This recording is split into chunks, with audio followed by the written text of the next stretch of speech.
We should admit before Him, Lord, I will go to hell if you do not save me. Please save me.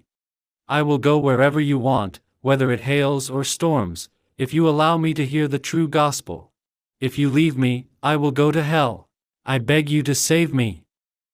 The ones who know that they are headed to hell, the ones who give up trying on their own and hang on to the Lord, these are the ones who can be saved. We can never be saved on our own.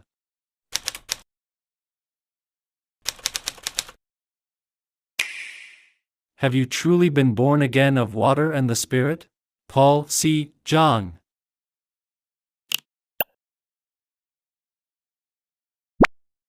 Chapter 3. If we do things by the law, can it save us? The sins within the heart of all humankind. Can we live by the law? No. It is said in Mark 7, there is nothing that enters a man from outside which can defile him, but the things which come out of him, those are the things that defile a man. Jesus is telling us that there are evil thoughts, adulteries, fornications, murders, thefts, covetousness, wickedness, deceit, lewdness, an evil eye, blasphemy, pride, and foolishness in the heart of a man. We all have murder in our hearts. There is no one who does not murder. Mothers yell at their children, "No.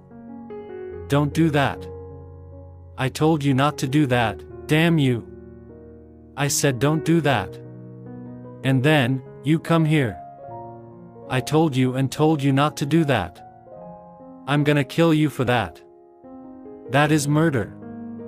You may kill your children with your thoughtless words. But if we let out all our anger on them, children will die. We will have killed them before God. Sometimes we scare ourselves. Oh my God! Why did I do it? We look at the bruises after we hit our children and think that we must have been crazy to do that. We act that way because we have murder in our hearts. So, I do what I will not to do, means that we do evil because we are evil. And it is so easy for Satan to tempt us to sin. Let's say that a man who has not been redeemed sits in a hut for 10 years, facing a wall and meditating like Sun Ko, the great Korean monk. It is fine while he is sitting with his face to the wall, but someone has to bring food and take away the filth. Then he has to have contact with someone. It would not be a problem if it was a man, but let's suppose it was a beautiful woman. If he happens to see her by chance, all his sitting will have been in vain. He thinks, I should not commit adultery, I have it in my heart, but I have to shed it. I have to shake it. No. Get out of my mind. But his resolve evaporates the moment he sees her. After the woman leaves, he looks into his heart. 10 years of hard work, all for naught. It is so simple for Satan to take away a person's righteousness. All Satan has to do is give them a little push. When a person struggles without being redeemed, they keep falling into sin.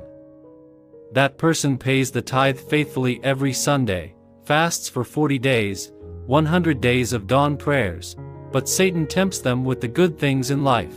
I would like to give you an important position in the company, but you are a Christian and you cannot work on Sundays, can you? It is such a great position. Maybe you could work 3 Sundays and go to church just once a month. Then you would enjoy such high prestige and have a big fat paycheck. How about it? At this, probably 100 out of 100 people will be bought. If this doesn't work, there are those who have a weakness for women. Satan puts a woman in front of him, and he falls head over heels in love and forgets God in an instant. That is how the righteousness of man is stripped. If we try to live by the law, all we have in the end are the wounds of sin, pain, and poverty. We lose all righteousness. Went down from Jerusalem to Jericho, and fell among thieves, who stripped him of his clothing, wounded him, and departed, leaving him half dead. This means that though we may try to stay in Jerusalem by living by the will of the Holy God, we will stumble time after time because of our own weaknesses and we will be ruined. And then we will pray in repentance before God. Lord, I have sinned. Please forgive me, I shall never do it again. I promise you that this will really be the last. I beg and implore you to forgive me just this once.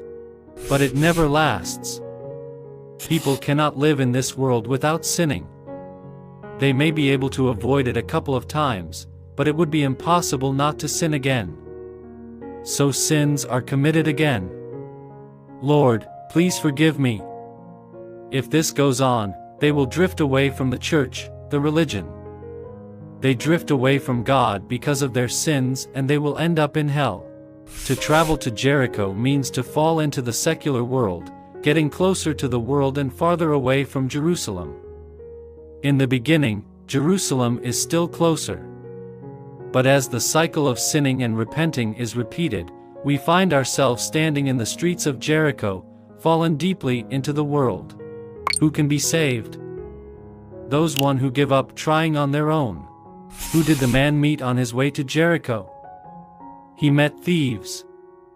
One who doesn't even live in the law becomes a lowly dog. He drinks and falls asleep anywhere, pees anywhere. This dog wakes up the next day and drinks again. A lowly dog would eat its own shit. That's why he is a dog. He knows that he should not drink. He repents the next morning but drinks again. It is like the man who met thieves on the way to Jericho. He is left behind, wounded and almost dead. There's only sin in his heart. This is what a human is. People believe in Jesus and live by the law in Jerusalem but are left behind with only sin in their hearts. All they have to show for their religious life are the wounds of sin. Those with sin in their heart are thrown into hell. They know it but don't know what to do. Haven't you and I been there too? Yes. We were all the same. The lawyer who misunderstood the law of God would struggle all his life but end up in hell, wounded. He is us, you and me. Only Jesus can save us. There are so many intelligent people around us and they are forever showing off what they know. They all pretend to live by the law of God. They cannot be honest with themselves. They cannot straightforwardly say what is right or wrong, but are always bent on grooming their outer appearance to look faithful. Among them are sinners on the way to Jericho, the ones who are beaten up by thieves and the ones who are already dead. We have to know how fragile we are before God. We should admit before Him, Lord, I will go to hell if you do not save me. Please save me. I will go wherever you want, whether it hails or storms, if you allow me to hear the true gospel. If you leave me, I will go to hell. I beg you to save me. The ones who know that they are headed to hell, the ones who give up trying on their own and hang on to the Lord, these are the ones who can be saved. We can never be saved on our own. We have to know that we are like the man who fell among thieves. Want to learn more? Visit our website now. Download your free audiobook and ebook. The Truth of Being Born Again of Water and the Spirit is waiting for you.